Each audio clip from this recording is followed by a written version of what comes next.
Just a nurse. That's what Dr. Mercer called her in the hallway outside the medication room.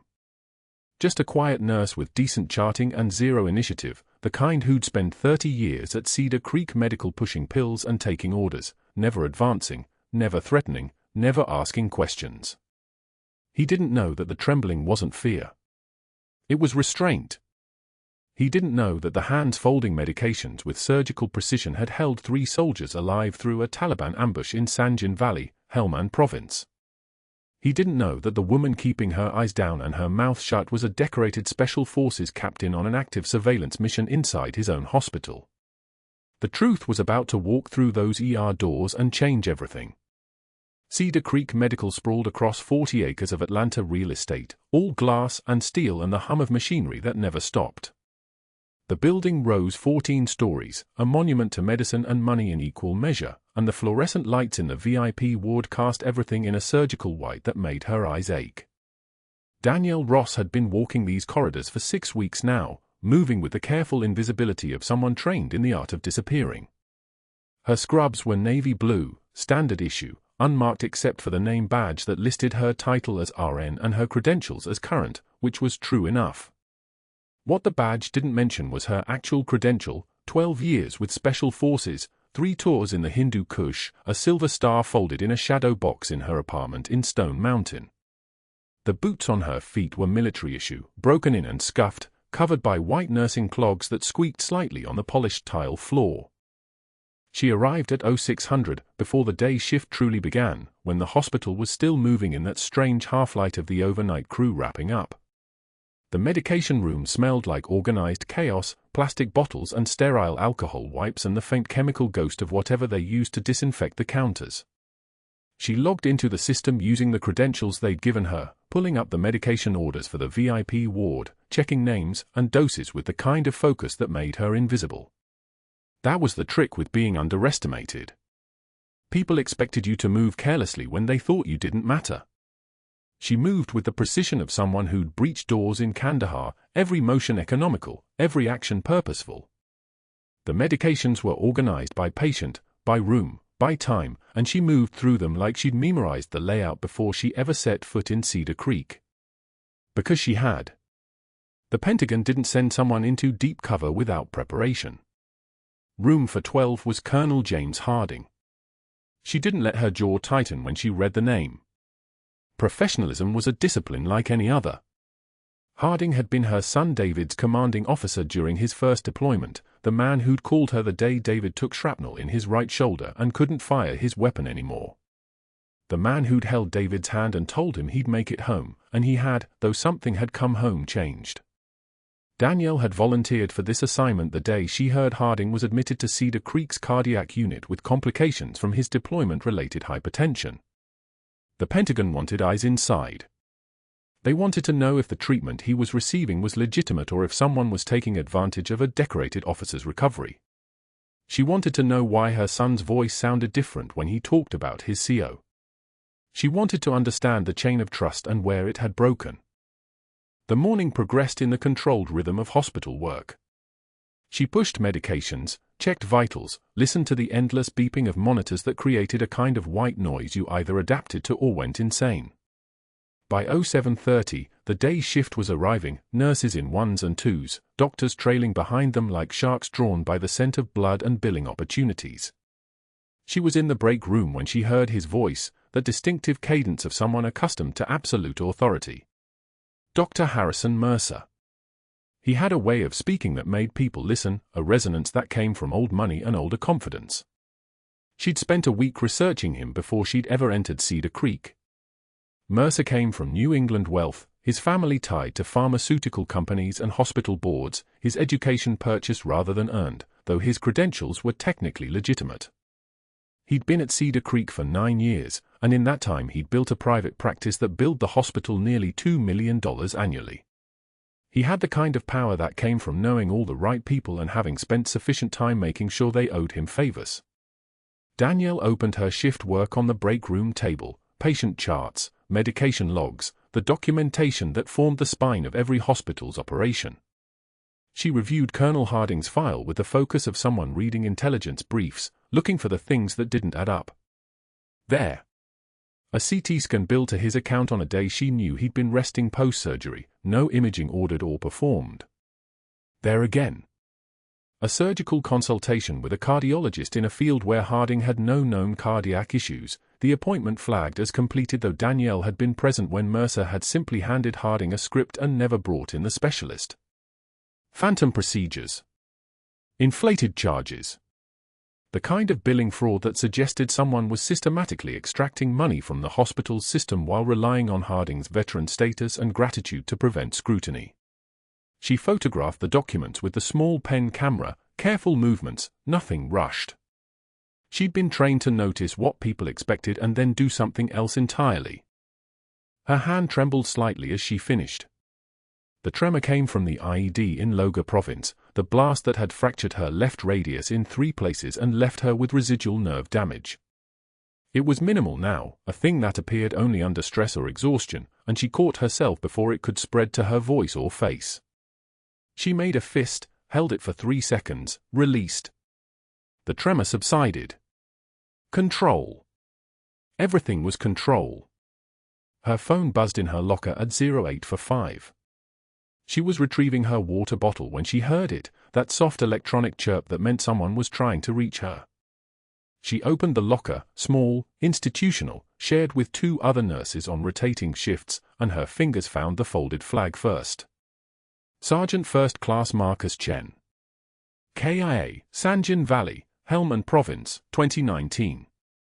Triangle fold number 7 slightly compressed where her fingers had gripped it 1,000 times, where she'd held it through debriefs and psychological evaluations and the moment they'd told her Marcus's wife had given birth to a daughter he'd never meet.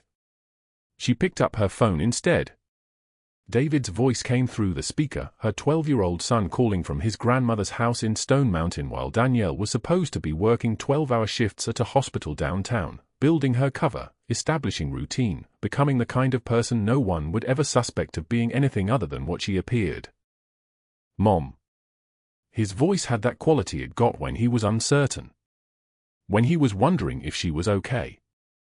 Hey, bud. How was school? Good. Nana says you're working nights. Double shifts this week. Building seniority. The lie came smooth as muscle memory. She'd been lying since the day she'd walked into Cedar Creek, telling people she'd been a civilian nurse for 8 years, that she'd gotten tired of the energy of the ER and wanted something quieter, more stable. Nobody questioned stability. People respected the desire to be ordinary.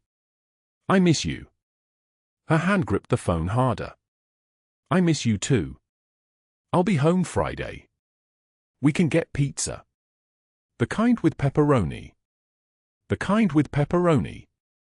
She hung up after another minute of conversation, David's voice growing distant as he was called to dinner.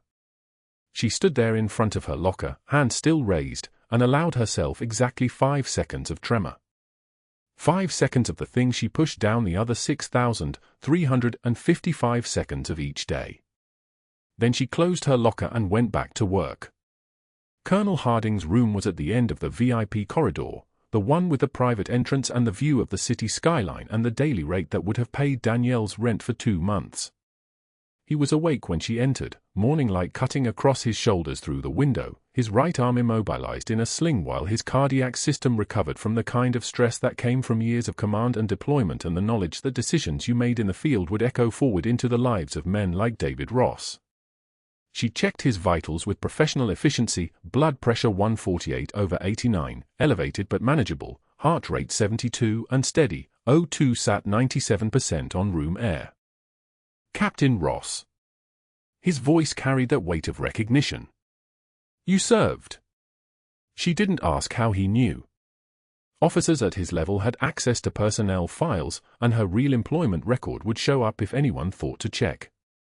She also didn't explain that her assignment had nothing to do with wanting her son's former CO to know her background. Long time ago, she said, which was a lie, because 12 years wasn't long at all in the measuring system of real time, only long in the measuring system of war. Not long enough ago that you've forgotten how to move. He watched her work with an officer's eye, the kind that assessed capability and found either competence or failure. That special forces movement. Nursing school's rigorous. You learn to move efficiently or you burn out by year 3.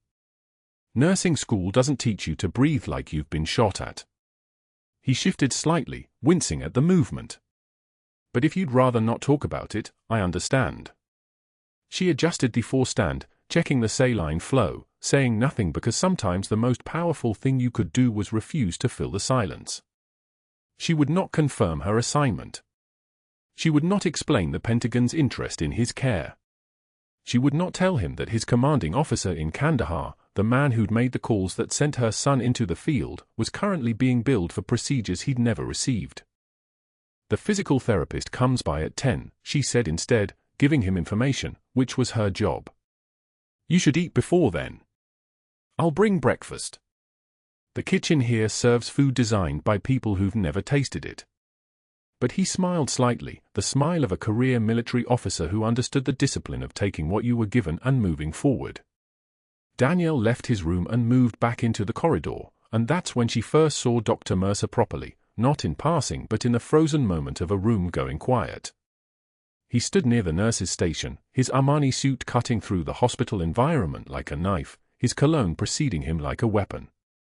He was watching her, eyes tracking her movement with the focused intensity of someone assessing an opponent. The moment lasted maybe 3 seconds. Then he turned away, and she heard him on the phone, his voice pitched low, saying something about billing inconsistencies and the importance of maintaining hospital standards. The room didn't go dead silent. The hospital never went silent. But something in the pressure of the air changed. Something in the way the nurses at the station stopped moving and started pretending they hadn't heard. Something in the knowledge that landed in Danielle's chest, light and certain as a sniper round. Dr. Mercer knew something was wrong. He might not know what yet. He might not know that a captain in special forces was walking his halls in hospital scrubs. But he knew that his carefully constructed system of phantom procedures and inflated billing was being examined by someone who understood how to read the numbers, and he was already beginning to plan how to remove her. But that wasn't the worst part. The conference room on the 4th floor smelled like burnt coffee and dry erase markers when Dr. Mercer walked in carrying a tablet the size of a dinner plate. 20 residents filed behind him, clipboards tucked under arms like weapons they'd just learned to use. Danielle sat in the back row, hands folded in her lap, already knowing what was coming. She'd flagged the discrepancies in Colonel Harding's billing 3 days ago, phantom procedures, inflated surgical costs that didn't match any operative notes, and sent them up the chain through proper channels. Mercer had noticed. Of course he'd noticed. Let's discuss documentation standards, Mercer announced, his voice smooth as oil on water. He pressed a button and Danielle's charting appeared on the screen behind him, her handwriting blown up to the size of a man's face. The residents leaned forward. This is what happens when we lower our hiring standards. Her jaw tightened. Just once. That was all she allowed herself. Look at this sloppy work, Mercer continued, circling her notes with a red laser pointer like he was hunting something. The dot moved across her assessment of Colonel Harding's post-operative status, meticulous notes, vital signs documented to the minute, medication administration times precise to the second. Everything was there. Everything was flawless. But competence was irrelevant. This was power. Incomplete assessments. Missed protocols. Nurse Ross, would you care to explain why you think basic competency is optional? The residents smirked behind their clipboards like wolves that had caught the scent of blood. Danielle stood. Her scrubs were pristine, her badge clipped at precisely the right angle despite what Mercer would claim later. She looked at him for 3 seconds, not defiant, not afraid, just present, and then she sat back down without saying a word. Her hands, the same hands that had applied tourniquets in the Hindu Kush with shrapnel in the air and rounds hitting sandstone around her, didn't shake. Didn't tremble. Didn't do anything at all. A muscle beneath her ear jumped once. Then went slack. No defense? How refreshing, Mercer said, and something in his voice shifted. He'd expected pushback. He'd prepared for it. The silence was worse. Perhaps that's wise. Clearly you know your limitations. He clicked to the next slide. This is how we maintain standards at Cedar Creek. Danielle watched him point out supposed errors in her documentation, inconsistencies that didn't exist, omissions that were actually there in different sections, assessment patterns he described as lazy shortcuts when they were clinical abbreviations the hospital's own template required. The residents took notes. They would remember this. They would remember that Nurse Ross let herself be dismantled without a fight, and they would discount everything she'd ever told them. That was fine.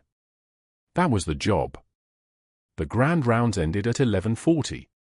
Danielle stayed seated until the room had cleared, then logged back into her computer at the nurse's station to check on her post-op patients. The VIP ward was quiet on Fridays, mostly administrative, and she moved through the corridors with the kind of invisible efficiency that made people forget you were there the moment you left. At 1,400 hours, her stomach reminded her that breakfast had been at 0530. She walked to the third-floor vending machine, inserted her card, and scrolled through the options. B7 held trail mix, almonds, cashews, dried cranberries. Fuel. She'd learned long ago not to call it food. She didn't hear Mercer approach. That was the point of him being there. Nurse Ross, you might want to focus less on snacks and more on basic competency. His voice carried across the nurse's station like he'd timed it for maximum broadcast. 3 nurses at the desk froze mid-conversation. A med student looked up from her laptop. An attending physician stopped walking. Though I suppose we can't all maintain professional standards, Mercer continued, loud enough for the 8th floor to hear. Some of us have to accept our limitations. Danielle's finger hovered over the button for B7. 3 seconds. 4. The kind of pause that suggested she was fighting the urge to respond. She wasn't. She was checking the calculus. Would engagement make it worse, or would silence? Silence always made it worse, but that was the price. That was the trade. She pressed the button. The trail mix fell. She retrieved it, turned without making eye contact, and walked past Mercer at a measured pace. Her footsteps on the tile were deliberate, even, the sound of someone who wasn't fleeing. She didn't rush. That would have given him satisfaction. Behind her, she heard his phone ring. She heard him answer it, something about quarterly billing reports and anomalies someone had flagged. She heard the tone shift into something colder. By the time she'd reached the stairwell, he was already working to bury what she'd found. The weekend was quiet. She spent Saturday with David, took him to the park near their apartment in Buckhead, pushed him on the swings until his arms got tired. He was 12 now, old enough to notice that his mother had a 1,000-yard stare even when she was smiling, old enough to sense that something was happening at work that she wasn't explaining. He didn't ask. Good kid. He'd learned not to ask. Sunday night, her phone buzzed. A message from the hospital system, security check required Monday 0900. Report to supervisor. Monday morning came like a blade. She arrived at 0830 and changed into fresh scrubs. The ones with the name badge positioned exactly as hospital policy required. At 0900, security found her on the VIP floor checking dressing changes on the post-op patients. Nurse Ross? The security officer was young, maybe 24, already uncomfortable. Dr. Mercer called. Said your uniform badge is positioned outside protocol. 2 centimeters off-center. Safety hazard. Danielle looked down. The badge was precisely centered.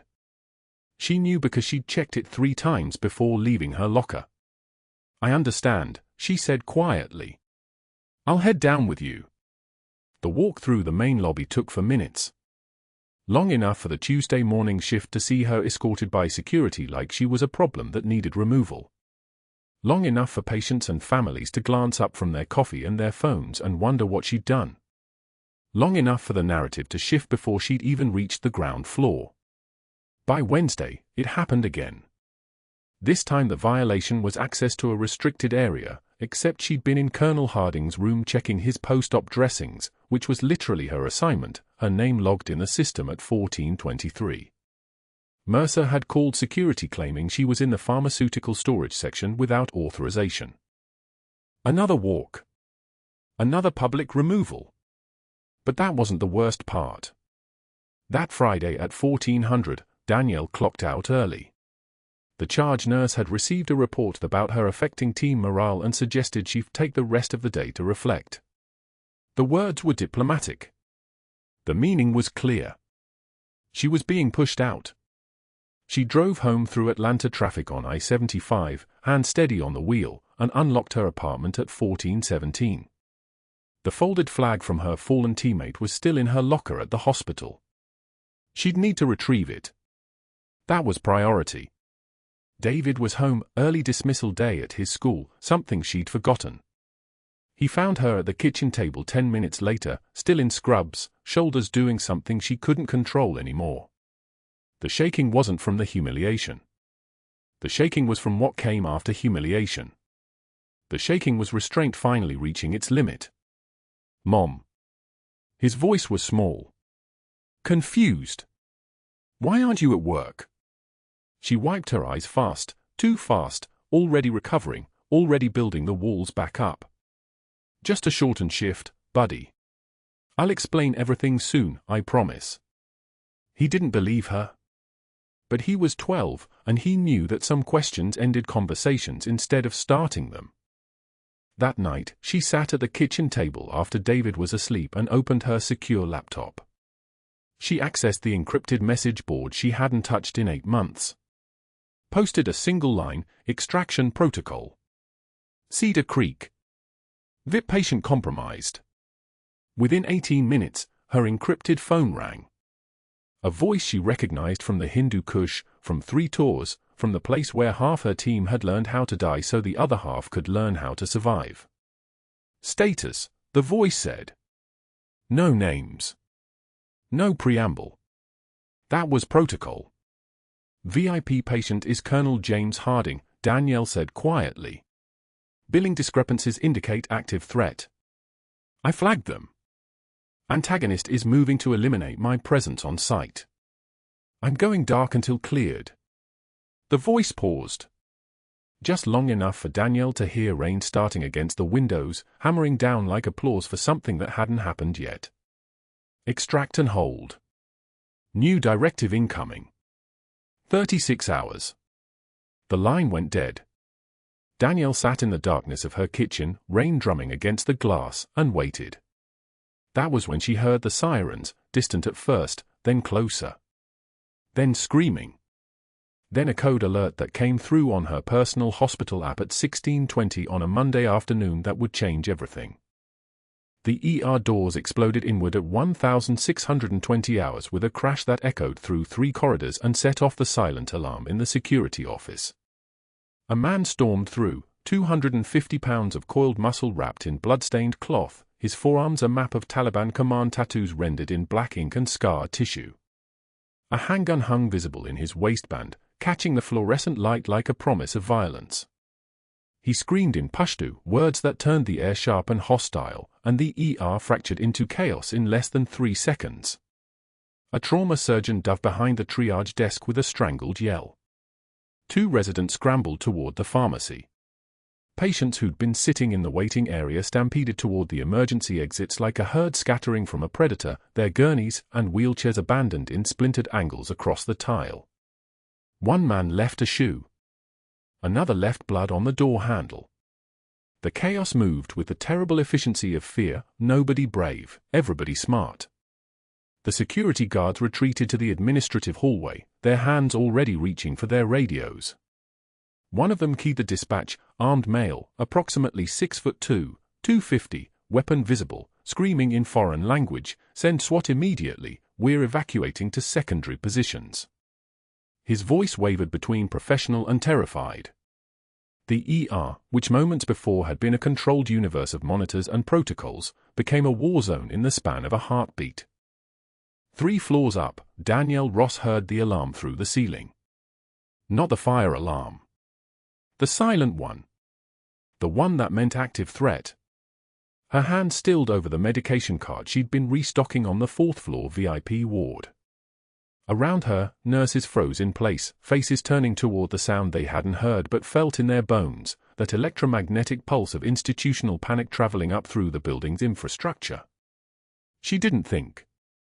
Training moved through her body like muscle memory, like the body remembering things the mind had tried to forget. She was moving before she'd consciously decided to move, down the stairwell at a controlled run, her left hand steady on the railing now, steadier than it had been in months, the tremor burned away by adrenaline coursing through her system with a clean bite of focus.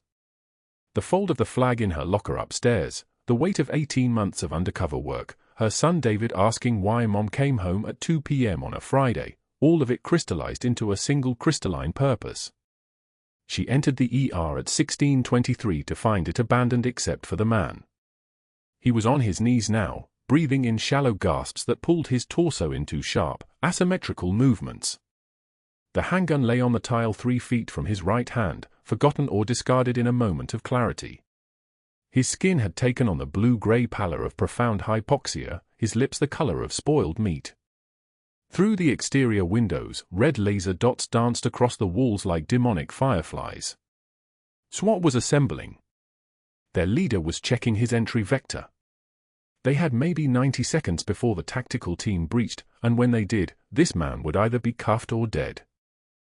Danielle grabbed the crash cart as she passed, one smooth motion, no hesitation, and walked directly toward him with her hands visible, her fingers spread in the universal language of no threat. The sound of her boots on the tile was the only noise in the room, a steady rhythm like a metronome counting down to something irrevocable. She spoke in flawless Pashto, the vowels dropping from her mouth like stones into still water. Words that carried the weight of 6 operations, the muscle memory of a language burned into her neural pathways by immersion and survival. Brother, sit before you die. Your lung is collapsed. I'm going to fix it. He looked up, eyes widening, his face a landscape of confusion and desperation. Recognition flickered across his features, something ancient and familiar in her voice, but he was too hypoxic to place her. His brain was drowning in hypoxemia. Context didn't survive oxygen deprivation. You're American, he gasped, each word an agony. I'm a medic, she said, dropping to her knees beside him. The tile was cold against her skin. She was already pulling a 14-gauge catheter from the crash cart, her fingers moving with the terrifying fluid precision of someone who had done this in darkness, in sand, in the cargo bay of a bird tilting hard through enemy fire. Second intercostal space, mid-clavicular line. This will hurt but you'll breathe. She didn't wait for permission. Her hands found the landmarks, the second rib, the mid-clavicular line, the space between where her needle needed to go. She swabbed the area with alcohol in one smooth motion. The smell of it rose between them, sharp and chemical. She could hear her own heartbeat, steady as a metronome, completely divorced from the chaos happening outside, the tactical team assembling, the timers counting down. The needle went in without resistance, penetrating the chest wall with the subtle give of tissue separating. She was through the parietal pleura in one smooth motion. The hiss of escaping air was immediate, loud, unmistakable, the sound of 30 days' worth of pressure releasing in 2 seconds, the sound of physics and medicine and raw human biology reasserting itself. The air whistled out of his chest like someone had unplugged a balloon. His color shifted from blue-gray to something approximating normal in 30 seconds. His chest expanded symmetrically. His shoulders dropped from the hunched, desperate posture of someone drowning in air. He took one massive breath, then another, his entire body recalibrating around the simple miracle of oxygen reaching his brain again. He stared at her, sucking in huge breaths like a man who'd been underwater, and whispered one word, phantom. The ER went dead silent. Not the absence of sound, something deeper. The kind of silence that happens when time itself pauses, when the universe holds its breath. SWAT froze at the doors, red dots suspended mid-dance across the walls. The tactical team leader's hand was still raised, counting down the breach, when something in the electromagnetic charge of the room shifted and held. Dr. Mercer watched the entire sequence on the security monitor from the administrative hallway on the 3rd floor. He had a clear sight line to the ER camera feed, the angle showing Danielle's hands, the needle, the man's transformation from dying to breathing. He saw it all unfold with the clarity of high-definition surveillance, every detail crystalline and undeniable. His face went very still. Then his hand moved. He pulled out his personal cell phone with the deliberate precision of someone making a decision that couldn't be unmade. His contact list had one name that mattered: Gerald Bancroft, the hospital board president. The phone rang twice before Bancroft answered. "Gerald," Mercer said, his voice steady, designed to sound concerned rather than panicked. "We have a catastrophic liability situation. Nurse Ross just performed an invasive thoracic procedure without physician authorization on an armed threat. No consent, no order, no protocol. She drove a needle through a man's chest in the ER with active SWAT deployment happening. I need her terminated within the hour or we're looking at lawsuits that'll bankrupt us. Criminal liability. License suspension for the hospital. This is a lawsuit factory, Gerald. The board needs to move now." Below, in the ER, Danielle's hands were already moving toward the man's wrist, checking for a radial pulse. She found it, strong, bounding, the reassuring thud of blood moving where it needed to move. She didn't look up. She didn't acknowledge SWAT frozen in the doorway. She didn't hear Mercer's voice traveling down through the hospital's infrastructure, didn't know that her career was being dismantled in real time by a man she'd been slowly building a case against for 18 months. She had work to do. The man's oxygen saturation was climbing. His mental status was clearing. His eyes were starting to focus on her face with something that looked like memory trying to surface. Everything that happened next would be captured on 17 different security cameras, documented in SWAT incident reports, and become the thing that changed everything. His eyes were starting to focus on her face with something that looked like memory trying to surface. Everything that happened next would be captured on 17 different security cameras, documented in SWAT incident reports, and become the thing that changed everything. The sucking chest wound was unmistakable. A ragged hole below his right collarbone, air whistling through punctured lung tissue with each labored breath. His lips were cyanotic, that telltale blue-gray of oxygen starvation, and his neck veins were distended like ropes straining under pressure. Tension pneumothorax. His own lung was collapsing, crushing his heart, suffocating him from the inside while everyone else huddled behind equipment carts and locked ER doors. Danielle moved closer. Not running. Not freezing. Moving like someone who had done this before, who had done this in the dark under fire with round snapping overhead and sand in her teeth. She spoke in Pashto. Perfect Pashto, the kind that comes from 6 deployments and 300 conversations with men just like him. "Sit. Now. You stop moving, you die in 2 minutes.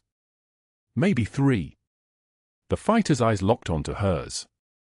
His hand twitched toward the waistband where the handgun sat, but something in her voice, something ancient and absolute, made him lower himself onto the nearest stretcher. The gun stayed where it was. Nobody tried to disarm him. Everyone was too busy staying alive.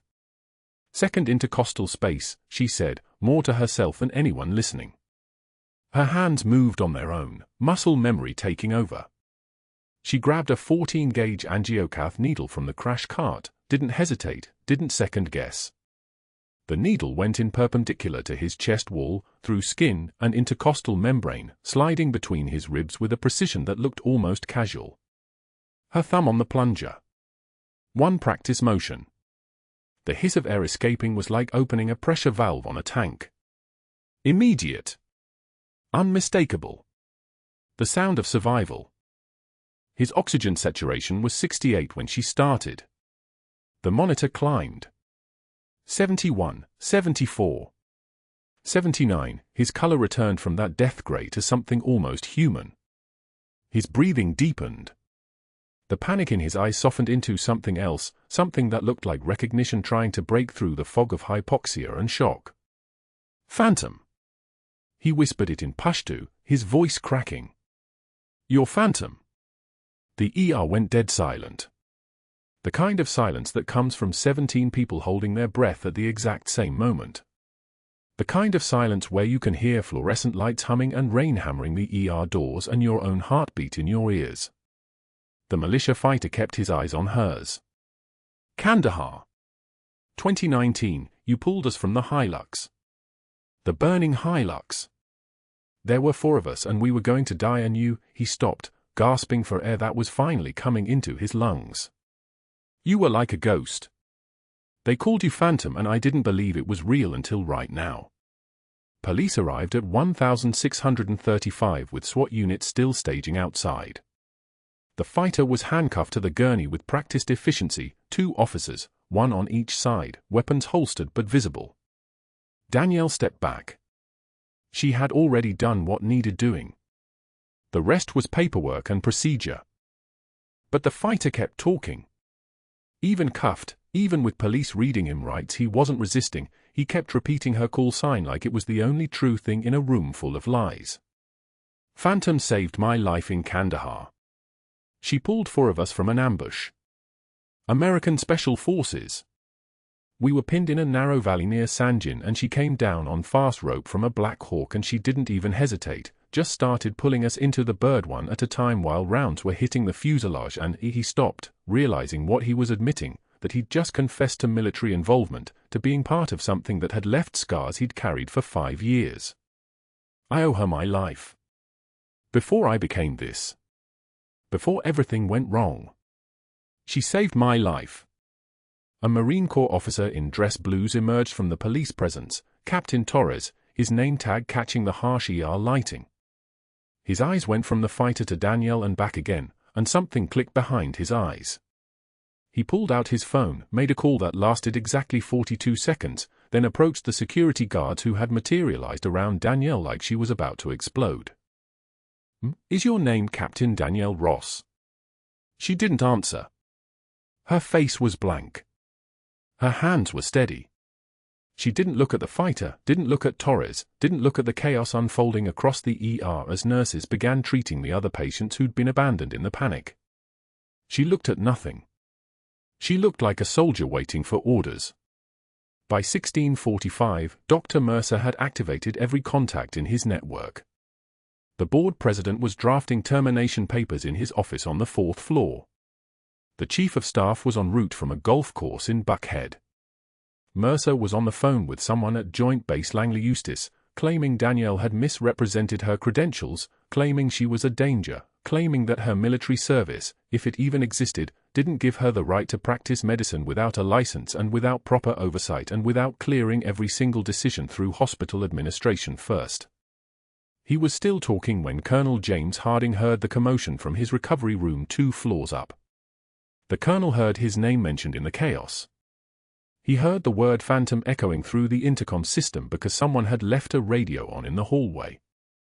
He heard something that made him demand a wheelchair from the orderly standing beside his first stand. Move.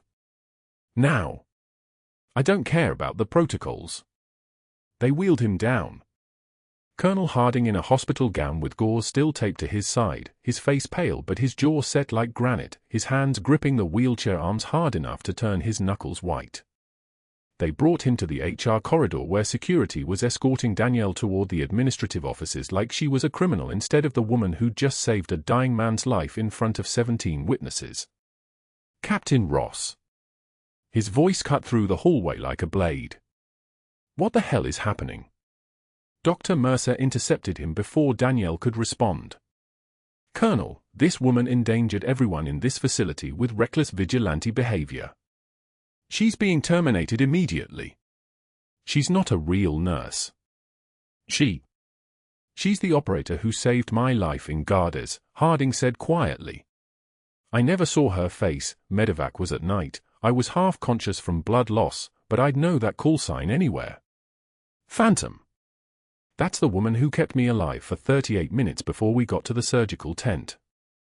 Danielle closed her locker. The folded flag from her teammate, the one from the ambush in Kandahar, was in her hands now. She'd carried it for 5 years, kept it in her locker because the rules said she couldn't wear it, so she kept it where she could touch it on days when the weight of the mission felt like it might crush her. She walked toward the exit. Security moved with her, but they weren't rough about it anymore. Something had shifted in the ER. Something had broken open. Captain Torres caught up with her 3 steps from the door. He had his phone in his hand, and his voice was steady and official, the kind of voice that comes from reading things that matter into evidence bags and courtroom transcripts. Captain Danielle Ross, United States Army Special Forces, Silver Star for conspicuous gallantry in action against enemy forces, Bronze Star with Valor device, Purple Heart, Army Commendation Medal with 3 oak leaf clusters. Dr. Mercer burst through the stairwell door, his voice raised, his composure finally cracking at the seams. "Stop. This woman is a fraudulent nurse who nearly got people killed. I don't care what paperwork you have, I don't care what medals or call signs or whatever mythology you're constructing here, she's done. She violated every protocol in this hospital and she's being terminated, effective immediately." Danielle didn't argue. She didn't defend herself. She didn't raise her voice or demand justice or explain anything at all. She simply walked past them all, past Dr. Mercer with his crimson face and his trembling hands, past the security guards with their confused eyes, past Captain Torres with his phone still open to her military record, past Colonel Harding still fighting his way out of the wheelchair.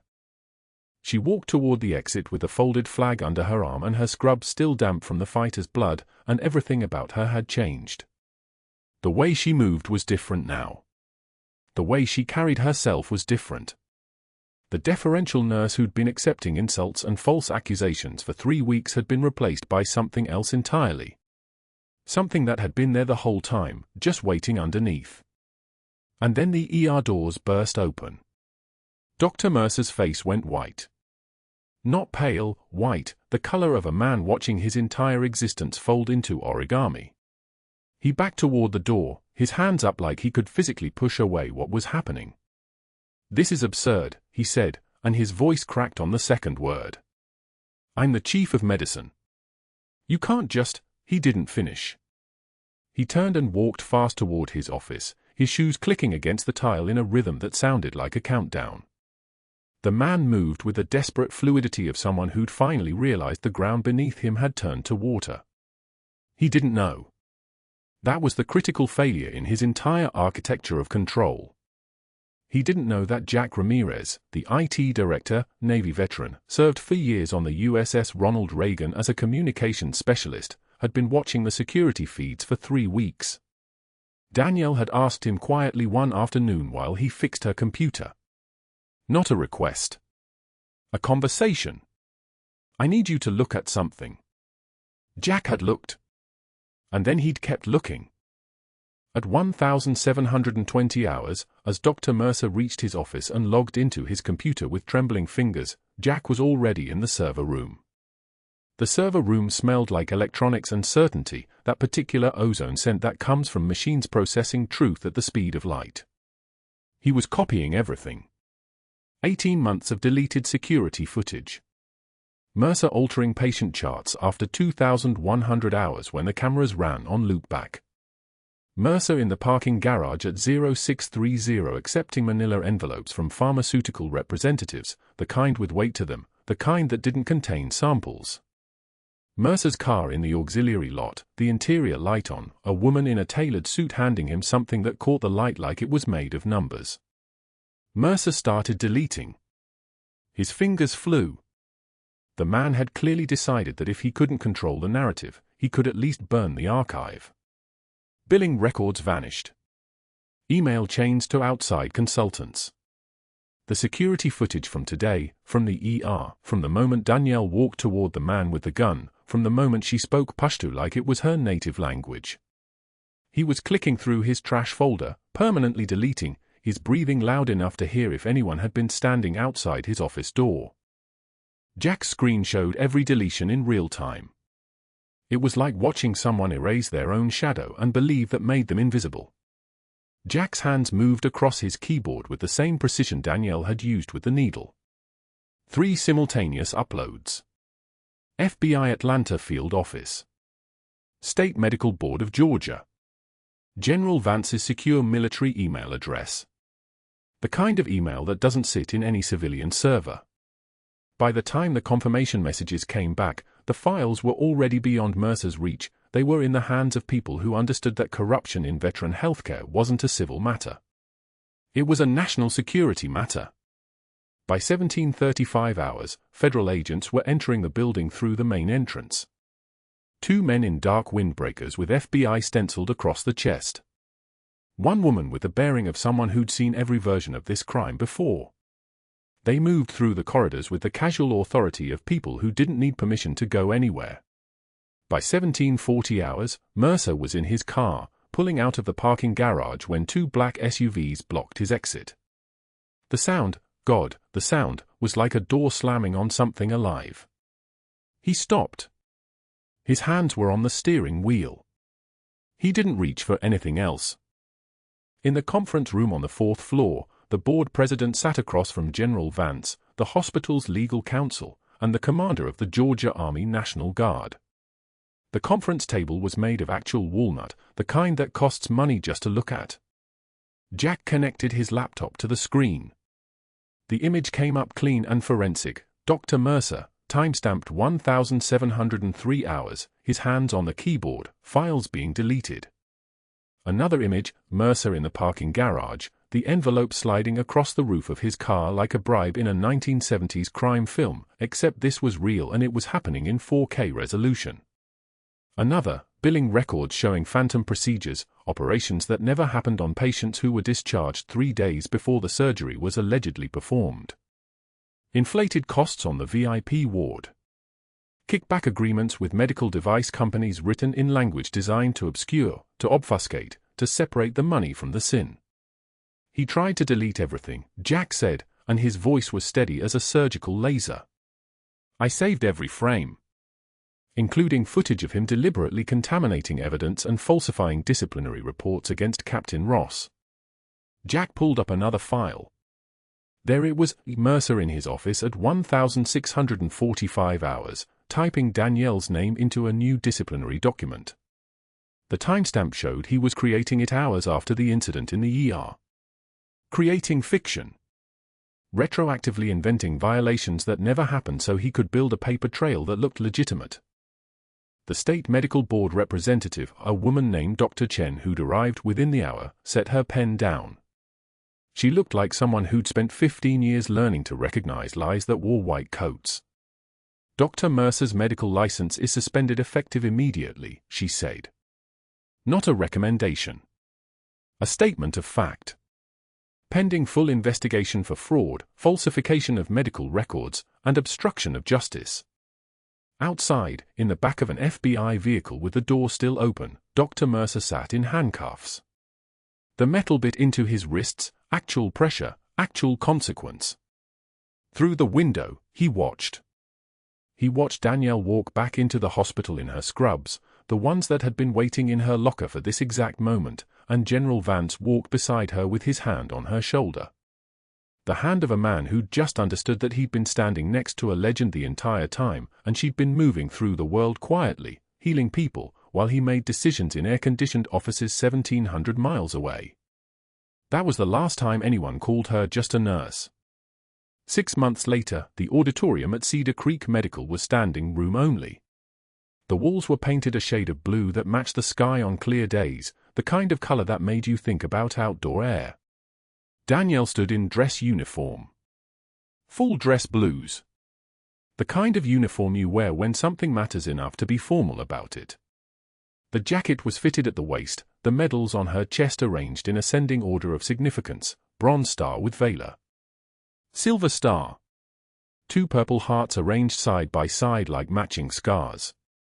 Her son David sat in the front row, 13 years old now, finally old enough to understand why his mother had come home crying 6 months ago. Not broken. Just understanding, finally, the weight of what she carried. Colonel James Harding walked to the podium without a limp. The man who'd been wheeled in on a stretcher, who'd been broken by IED shrapnel in Loga Province, was walking on his own power. He moved like someone who'd been reconstructed and come out stronger for the reconstruction. He looked at Danielle and something shifted in his face, not fear, but recognition. The kind of recognition that passes between people who've shared the worst things and survived anyway. For exceptionally meritorious service in the performance of duties requiring operational cover, Colonel Harding said, his voice filling the room like water filling a glass, slow, thorough, inevitable. For protecting American lives. For exposing corruption that endangered veteran care. He pinned the medal to her chest.